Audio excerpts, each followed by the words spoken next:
राजभाई आओ आओ। प्रणाम बुआ जी। प्रणाम। बहुत दिनों के बाद आई हो, तुम तो हमारे घर का रास्ता ही भूल गई हो।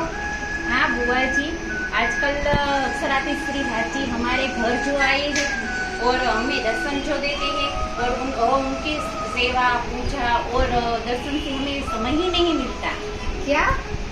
मैं सच कह रही हूँ बुआ जी, यदि आपको यकीन नहीं आता तो हमारे घर चलकर देख लीजिए।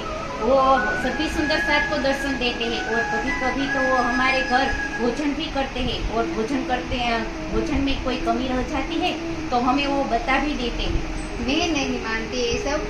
माना कि तुम्हारे ससुर गांधी भाई बीजानंद संप्रदाय के बहुत बड़े आज्ञाकारी और सेवाभावी सुंदरता थे, किंतु इसका अर्थ ये तो नहीं कि वो तुम्हारे घर साक्षात आकर तुम्हें दर्शन दे और भोजन भी करे। मुझे तो विश्वास ही नहीं हो रहा है। कह रही हूँ बुआ जी, आपको यकीन न आए तो हमारे घर आकर देख लीजिए। और आज जब यमुना जी का वर्णन कर रहे थे तो साक्षात यमुना जी हमारे घर पधारी और उनका सब सुंदर साथ में दर्शन भी किया और उनका जी भर के पान भी किया और स्नान भी किया। सच? एकदम सच बुआ जी। यकीन नहीं आता तो हमारे घर चलकर देख लीजिए। चलिए। प्रणाम।